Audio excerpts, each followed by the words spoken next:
자, 안녕하세요. 반갑습니다. 2022년 12월 19일 주식 정리해드리는 주정남. 오늘도 시장 정리부터 먼저 시작해 보도록 하겠습니다. 자, 일단 제일 먼저 이 목소리에 대해서 좀 말씀드리면 제가 이 금요일, 토요일 이때 코로나에 좀 걸렸었습니다. 뭐 증상이 심한 건 아니고 열이 나거나 이런 거는 다 가라앉았는데 이 목이랑 코가 조금 아직까지도 정상이 아니어가지고 이게 말하는 게 조금 좀 활기차지 않다? 이렇게 느끼실 수가 있을 것 같아요. 이런 부분 조금만 이해해달라라고 말씀드리면서 한번 시작을 해보도록 하겠습니다. 자, 그러면 이 뉴욕 증시부터 한번 보도록 할게요. 일단 뉴욕 증시는 선물 옵션 만기를 맞이한 가운데 페드의 긴축의 경계 심리가 커지면서 하락 마감이 보여줬습니다. 현재 페드를 비롯한 주요 중앙은행들의 긴축 기조로 시장의 우려가 지속되고 있는 모습을 확인을 할 수가 있는데 지금 뉴욕 연은 총재는 추가 인상과 관련해 종착점이 더 높아질 수 있다라고 밝혔으며 샌프란시스코 연은 총재 역시 최근 지표상 물가 상승폭 둔화세를 환영하면서도 아직까지는 물가 안정과는 목표가 거리가 멀기 때문에 긴축을 유지해야 된다라는 부분을 강조하였습니다. 이걸 보면서도 연준은 뭐니 뭐니 해도 일단은 인플레이션을 잡는 걸 최우선으로 생각을 하고 있구나라는 걸 생각을 할 수 있는데 다만 시장에서는 페드가 내년 5%를 웃도는 수준으로 금리를 올릴 수 있을지에 대한 부분을 회의적으로 보고 있습니다. 왜냐하면 내년 6월 달 이 페드가 이 기준금리를 계속 올리는 모습을 이제 보여주게 된다면은 글로벌 경기가 악화되고 있기도 하지만 미국 내 경기도 악화가 되고 있기 때문에 부담으로 작용을 할 수밖에 없거든요. 그래서 지금 6월 기준으로 기준금리를 5.25% 이상으로 인상할 가능성 23%로 시장이 반영하고 있는 걸 확인을 할 수가 있고요. 자, 그래서 계속해서 고점이 5에서 끝날 수도 있겠네라고 기대를 하면서 보기도 괜찮을 것 같습니다. 물론 그렇다라고 해서 피벗, 그러니까 금리 인하까지는 조금 시간은 걸릴 거예요. 왜냐하면 인플레이션이 최우선이다라는 걸 확인을 했잖아요. 금리 인상을 계속 못한다? 그럼 고금리를 계속 유지하지 않겠습니까? 자, 그래서 이러한 부분을 생각을 하면서 이 전략을 짜야 될 필요가 있어 보인다라고 좀 시작을 할 수 있을 것 같네요. 자, 해서 현재 국제 유가는 WTI 기준 74.29달러로 마이너스 2.39% 하락 마감하였고요. 채권은 혼조에, 달러는 혼조에, 금 가격은 상승 마감하였습니다. 자, 그럼 뉴스 조금 더 디테일하게 볼 텐데 물 한 잔만 마실게요. 자, 그러면 뉴스들 하나씩 보도록 하겠습니다. 자, 아까 말씀드렸다시피 현재 미국의 경제는 좋지 않습니다. 글로벌뿐만 아니라 미국의 제조업 역시도 많이 꺾였어요. 자, 그런 상황에서 지금 뭐 뉴욕 연은이나 샌프란시스코 연은 총재들 같은 경우에는 계속 높은 금리가 유지가 될 것이다라는 이야기는 공통적으로 하면서 누군가는 금리의 고점에 대해서 꾸준하게 이야기하는 걸 확인을 할 수가 있는데 일단 이러한 부분은 계속해서 갈린다라고 생각을 했을 때 잘 하면은 고점이 낮아질 수 있을 것이다라는 기대감이 시장에 어느 정도 들어갈 것이다라는 것도 생각을 하면서 볼 수가 있을 것 같습니다. 아마 내년 3월 달에 피크에 대한 윤곽이 확실하게 드러나지 않을까 싶어요.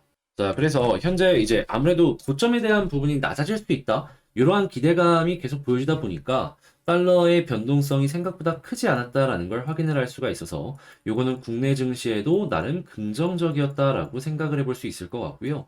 자, 근데 이제 11월 달 PC가 개인 소비 지출인데 여기서 나오는 이 지표에 따라서 향후의 방향성이 조금 달라질 수 있을 것이다라는 건 좀 생각을 하셔야 될 것 같습니다. 이게 왜냐하면 개인 소비가 좋으면은 경제가 좋다라는 것이고 개인 소비가 계속 꺾인다? 그렇다라는 건 야, 이거 사람들이 돈을 안 쓰는 건 경기가 안 좋다라고 생각을 해볼 수 있겠네. 이렇게 연결해서 볼 수가 있는 것이잖아요. 근데 만약 개인 소비가 좋아? 그럼 금리의 고점이 올라가는데 조금 더 탄력을 얻지 않겠습니까? 근데 너무 꺾이면 또 완전 침체까지도 생각을 사람들이 할 수밖에 없기 때문에 딱 적당한 수준으로 빠지는 이러한 모습이 좀 보여줬으면 좋겠다라고 생각을 하네요. 그래서 일단 한 고비는 넘긴 것 같은데, 근데 이제 봐야 될 부분은 이렇게 있다. 요거 이제 한번 여러분들도 체크를 하시면 좋을 것 같고요.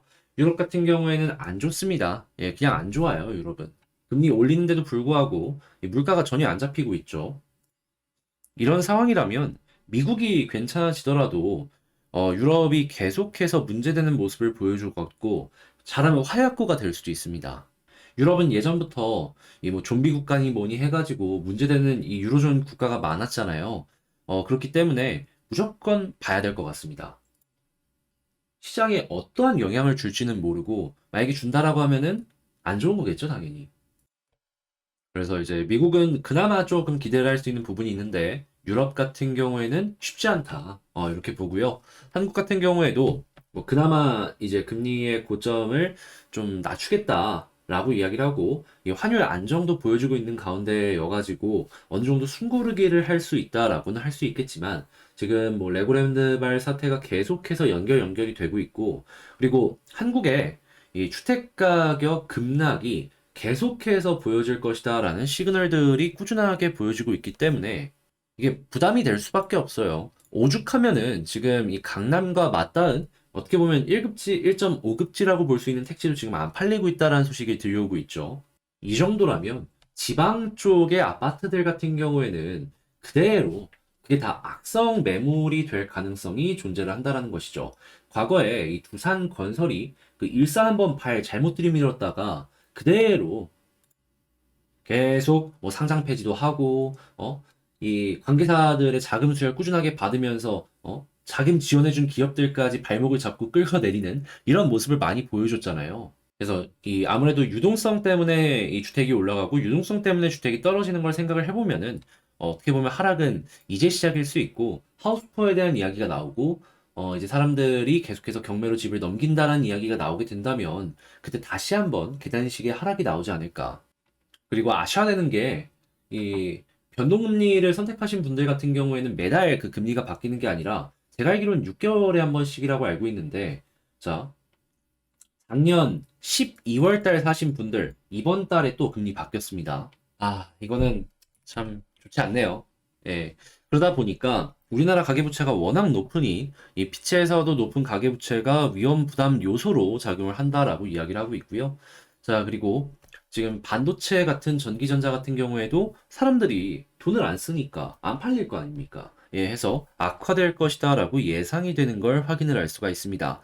그나마 다행인 점이 있다면 지금 삼성전자는 끊임없이 계속해서 제품을 더욱더 많이 생산해서 치킨 게임을 하는 모습을 보여주고 있죠. 자, 그러다 보니까 몇몇 기업들 같은 경우에는 파산에 대한 이야기, 이런 게 나오고 있습니다. 자, 그렇다면 이런 기업이 파산하게 된다면 지금 여 타이밍에 살아남는 기업들 같은 경우에는 자연스럽게 점유율이 올라갈 수 있겠죠. 자, 그러면 그런 기업들의 몸값은 더 뛸 수도 있는 겁니다. 해서 저는 삼성이 정말 대단하다라고 생각을 해요. 하이닉스마저도 지금 이제 죽을 쓰려고 하는 모습을 보여주고 있는데 삼성은 버티면서 오히려 투자도 계속하려는 모습을 보여주고 있잖아요. 이거는 클래스를 보여줬다. 자, 다만 LG 쪽에는 쉽지 않습니다. 왜 그러냐? 지금 아무래도 이 디스플레이 쪽 같은 경우는 이 중국이 계속 치고 올라다 보니까 힘들단 말이에요. 자, 근데 지금 중국 규제에 디스플레이에도 지금 계속해서 이제 손을 좀 번지는 이런 모습들이 보여지고 있단 말이에요. 그러면 한국에서 디스플레이 못 판다라고 하더라도 디스플레이는 자국에 많이 다 깔려 있는데 OLED 아니다라고 하더라도 LCD 먼저 쓰고 그리고 OLED도 지금 개발하는 거 보면은 결국에는 많이 팔리면 그만큼 품질이 또 올라올 거거든요. 하면은 한국 입장에서는 눈에 그냥 딱 뜬 상태에서 점유율 다 뺏기는 것 아니냐라는 것이죠. 그래서 반도체는 몰라도 디스플레이는 중국 입장에서도 그렇게 아쉬울 건 없을 것이기 때문에 LG 디스플레이 계속 봐야 될 필요가 있나 생각이 좀 듭니다. 그리고 당연히 여기에 엮여 있는 밸류체인 기업들 같은 경우에도 쉽지 않을 것이다라고 생각할 수 있을 것 같고요. 그래서 저는 디스플레이는 조심하시면 좋겠다라고 생각합니다. 자, 그리고 중국 같은 경우에 리오프닝 얘기 나오고 있는데 계속해서 기대감 올라오고 있죠. 뭐 카지노부터 해서 다 이제 한 번씩 보시면 좋을 것 같고요. 자, 그리고 이제 삼성을 필두로 자동차 전장에 대한 부분에 대한 이야기는 계속 나오고 있는데 점점 전자제품화 되다 보니까 이 전기 부품들이 계속 많이 들어갑니다. 그러면 시장에 차가 많이 안 팔려도 들어가는 부품이 많아지면 관련 기업들은 돈 버는 거예요. 그러다가 시장 풀리면은 그 점유율 그대로 쭉 실적 올라가는 거 기대할 수 있는 것이고. 자, 그렇기 때문에 이러한 부분은 매우 긍정적이다. 자, 그리고 지금 전 세계 사람들이 지금 전부 다 친환경 쪽이나 원전 쪽에 투자를 계속하고 있습니다. 당장 한국만 하더라도 원전을 계속 많이 투자를 하고 있는데, 자, 지금 잘못하면은 이 전기라는 게 보관을 안 하면 다 없어진다라고 합니다. 그러다 보니까 몇몇 댐 같은 경우에는 전기를 발전시키는데 전기 이걸 버려야 되는 순간이 오잖아요. 그러면 이 댐에서 이렇게 물이 이렇게 내려가면서 발전을 하는데 이 물을 다시 이렇게 끌어올리는데 전기를 쓴다라고 합니다. 뭔 소리냐? 버리긴 아까우니까 이렇게라도 쓴다는 거예요. 자, 근데 전기 사용량은 점점 증가를 하고 있기 때문에 이 전기를 또 설치를 안 하기도 애매하거든요. 자, 그래서 ESS에 대한 수요는 지금부터 폭등할 가능성이 높다. 여기가 에너지 저장 장치입니다. 그러니까 이제 버려지는 전기를 저장을 해갖고 좀 필요할 때 쓸 수 있게 만드는 이러한 이제 어떻게 보면 저장 은행 이런 거 생각하시면 될 것 같아요. 당연히 ESS는 배터리고 폐배터리로도 지금 만든다라는 얘기가 많기 때문에 일단 여기는 밸류체인이 엮여 있는 게 되게 많아가지고 다 한번 보셨으면 좋을 것 같고요. 자, 그리고 지금 해상풍력 같은 경우에도 이 부유식 쪽에 대한 얘기가 상당히 많이 나오고 있습니다. 그러니까 타워를 설치하지 않고 그냥 이렇게 띄워가지고 하는 이런 거라고 생각을 하시면 될 것 같은데 대기업들이 돈 넣는 만큼 예, 실적 나올 겁니다. 자, 그래가지고 이 해상풍력에 대한 부분, 부유식 발전에 대한 부분 역시 여러분들 한번 쭉 보시면 좋을 것 같네요. 자, 그리고 엔터주 같은 경우에는 지금 뭐 일단 제작사 쪽부터 시작해서 나쁘지 않은 모습을 계속 보여주고 있다 보니까 산타렐리 얘기 나오면서 하고 있는데 아마 내년에도 이건 좋을 수 있습니다. OTT는 실적이 안 좋더라도 제작사에는 돈을 계속 쓰려는 모습을 보여주고 있으니까. 자, 그리고 애플페이 출시설 얘기 나오고 있으니까 요것도 이제 관련주 다시 한번 보시면 좋을 것 같고요. 자, 감기약 없어서 못 판다. 제약주 고공행진. 예, 여러분 저처럼 이렇게 아픈 사람이 많습니다. 감기 약, 감기 원료부터 시작해갖고 한번 쭉 보시면 좋을 것 같고요. 자, 그리고 이제 중국 쪽 리오프닝 하면은 지금보다 훨씬 더 큰 거 올 수도 있습니다. 예, 이제 그런 게 나오려면은 어느 정도 시간이 조금 더 걸려야 되는 건 이제 다들 아실 테니까 2차적인 이러한 모습들도 보여줄 수 있다라는 걸 생각을 하시면서 보시면 좋을 것 같고요. 자, 이렇게 시장 정리 한번 싹 해봤는데 어느 정도 텐션을 올리고 싶지만 이게 컨디션이 정상이 아니어서 좀 이해를 해주셨으면 좋겠다라고 말씀드리며 제 영상이 도움되었다면 구독, 좋아요, 알림 설정 그리고 지금 이런 부분들 제가 이제 영상 시작 전에 이렇게 올려놨습니다. 보시면서 많은 도움 얻으셨으면 좋겠습니다. 물론 이렇게 텔레그램에서 보기 위해선 영상 소개란에 있는 이 텔레그램 링크를 클릭하시고 입장하시면 되겠고요. 자, 제가 이번에 가지고 온 종목은 부산 에너빌리티를 가지고 왔습니다. 일단 에너빌리티 오늘 많이 빠지는 모습을 보여주고 있는데 제가 항상 강조를 해서 말씀을 드렸던 라인이 있죠. 61선. 여기 이탈이 없었기 때문에 저는 그렇게까지 현재 위치에서 걱정할 필요가 있나? 이런 생각을 합니다. 물론 빠지는 게 마음 아프긴 하는데 큰 흐름으로만 놓고 보자고요. 그랬을 때 현재 추세가 어떻게 변하고 있습니까? 차근차근 머리를 들여는 모습을 보여주고 있잖아요. 어느 정도의 시행착오는 있을지 다시. 어느 정도의 시행착오는 있을지언정 이런 모습이 이탈되는 모습이 아니라면 저는 그렇게까지 아직까지는 걱정할 필요 없이 살펴봐도 괜찮다라고 생각을 합니다. 자, 그랬을 때 현재 위치에서 볼 만한 포인트가 뭐가 있는지 이걸 하나씩 살펴보는 시간을 가져보도록 할게요.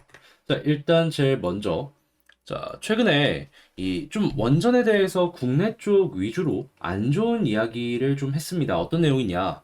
지금 ESS도 준비도 안 됐는데 원전 넘어선 신재생 에너지 설비 용량. 그러니까 너무 지금 과도하게 투자를 하는 것이 아니냐라는 이야기가 솔솔 피어오르고 있고 이러한 부분이 시장에 부담으로 작용을 하고 있다? 이렇게 생각을 할 수가 있거든요. 그런데 알아두셔야 되는 게 뭐냐면 일단 매년 전력 사용량은 증가를 하는 모습을 보여주었고요. 그리고 추가적으로 여기선 신재생에 대한 이야기를 하는데 지금 현재 원전이나 지금 저렴하게 발전을 하고 있는 이러한 발전소들이랑 이 발전 비율을 좀 따져보면은 그렇게 많지도 않습니다. 그저 시장에 관심이 집중이 되고 있고 신재생이라는 이름이 붙으면은 비싸다 보니까 이렇게 이야기를 하는 것이다라고 생각을 해요. 그리고 추가적으로 우리나라 석탄 발전에 대한 비중은 계속해서 줄어들 수밖에 없단 말이에요. 자, 그러면 이게 일부는 원전으로 간다라고 하더라도 일부는 친환경으로 가게 될 거 아니에요. 그러면 두산 입장에서는 가스든 원전이든 전부 이 발전 플랜트를 개발하거나 아니면은 상용할 수 있는 능력이 있는데 자연스럽게 수혜를 받지 않겠습니까? 원전에 대한 매출이 줄어들더라도 다른 데서 올라가는 이런 효과를 기대할 수가 있다라는 거예요. 그리고 지금 이 건설사들이 미래 먹거리를 찾기 위해서 해상풍력에 주구장창 투자하는 모습을 보여주고 있는데 두산은 어떻다? 해상풍력 관련해서 한국 1등 사업자다. 자, 그러면 앞서 나가고 있다라는 건 지금 이쪽이 돈 들어온다라고 했을 때 프리미엄이 낄 것이고 지금 풍력에 대한 이야기가 두산 쪽에 많이 안 나오는 걸 확인을 할 수가 있는데 어느 순간 이게 주목도가 확 올라오는 시간이 분명히 올 수 있겠죠. 자, 그리고 현재 가장 많은 매출을 올리고 있는 가스터빈에 대한 이야기도 계속 나오고 있기 때문에 이것 역시 주목해 볼 만한 가치가 충분하다라고 생각을 하면서 볼 수 있겠고요. 자, 그랬을 때 현재 두산은 뭐 약간씩 걸림돌들이 보여진다라고는 하더라도 걱정할 필요가 1도 없는 사업적으로 놓고 본다면 그 무엇보다도 완벽한 모습을 보여주고 있는 회사다. 이렇게 접근할 수가 있을 것 같아요. 자, 그러면 오늘 이렇게 빠지는 건 뭐 추세를 돌리고 있는 과정 중에 나온 것이기 때문에 이 61선 이탈 안 한다면 단기적으로도 걱정할 필요가 없다라고 생각하면서 접근할 수 있겠죠. 자, 그랬을 때 수급을 한번 놓고 보자면 오늘 같은 경우에는 외국인이랑 기관이 좀 파는 모습이 보여지고 있는데 여기 두 군데에서 나중에라도 플러스로 좀 바뀌는 모습을 보여주게 된다면 이때 다시금 반등을 하는데 탄력을 얻지 않을까 생각을 합니다. 자, 그리고 현재 위치에서 이 투신 쪽만 보더라도 매수해놓은 거 안 던졌습니다. 그렇다는 얘기는 기관 쪽에서도 어떻게 생각한다? 현재 위치에서 추가적으로 올라가는 쪽에 있어서 베팅을 하는 모습을 많이 보여주고 있다. 자, 그러면 흐름만 바뀌어주면 언제든지 다시 하락에 대한 부분을 반등시킬 수 있는 모습이 나올 수 있다라고 생각하면서 볼 수 있겠죠. 자, 그런 다음에 차트를 한번 놓고 보자면 지지라인 61선 요것 말고는 저는 건들 게 없다라고 생각을 하고요. 그런 상황에서 이제 올라가는 모습이 보여지게 된다면은 아무래도 이게 21선을 돌파를 해주면은 예, 이번에도 마찬가지로 볼린저 밴드 하단 찍고 21선 돌파했을 때 상단까지 노려보는 요거 괜찮을 것 같습니다. 아, 여기 이때 조금 더 갈 것이다 라고 생각했는데 약간 거리가 있긴 하지만 얼추 비슷한 데까지 왔거든요. 근데 이번에는 여기서 이탈을 한 상태에서 다시 지금 찍는 모습을 보여주고 있다 보니까 반등을 한다면 이때랑은 다르게 한 번 더 확실하게 여기를 터치해주는 이러한 모습이 나와주지 않을까 싶네요. 그리고 현재 위치에서 여기를 확실하게 이탈을 약간이나마 해주는 모습이 보여지게 된다면 볼린저 밴드가 121선에 있는데 조금 더 위까지 갈 겁니다. 자, 그러면 이렇게 올라갔을 때 볼린저가 위에 있으면 121선 수월하게 뚫는 그림이 나올 수도 있겠네. 이렇게 접근할 수 있겠죠. 그랬을 때 볼린저 밴드 위를 타고 올라간다면 이런 식으로 타고 올라가서 481선 여기를 1차로 보면 좋을 것 같고요. 그 다음에 481선을 뚫으면 그때는 전 2만원. 여기가 매물대가 많은 부분의 바로 아랫부분이거든요. 여기까지 한번 노려보면 좋을 것 같습니다. 일단 매물대가 있는 데는 아무리 저항이 있다라는 얘기이기 때문에 그 아래까지만 노려보는 개념으로 지금 한번 전략을 쭉 짜봤는데요. 여기 돌파하면은 그건 그때 가서 다시 한번 보면 되는 거니까 지금 정리한 내용을 바탕으로 한번 이제 제가 말씀드린 내용 총정리를 해보자면 첫 번째 사업적인 부분 이거는 뭐 부담하지 이거는 뭐 이제 이것저것 잴 필요 없이 너무나도 훌륭하다. 자, 그리고 두 번째 같은 경우 수급을 놓고 봤을 때 외국인 기관 이전에 사놓은 게 워낙 많다 보니까 그렇게까지 걱정할 필요는 없고 수급에 지금 마이너스가 나오고 있는데 결이 바뀌는 반전이 나오게 된다면은 그때부터 본격적인 상승 준비해도 좋을 것 같다. 자, 그리고 세 번째 차트를 봤을 때는 지지라인 61선 여기 이탈 안 하면 걱정할 필요 1도 안 보여지고 있다. 자, 그리고 네 번째 본격적인 상승을 위해서 21선 돌파하면은 이 볼린저 밴드 상단을 갈 것 같은데 그때 121선 돌파는 충분히 가능할 것이다 라고 생각하고 여기를 돌파했을 때 481선까지를 1차 목표로 보자.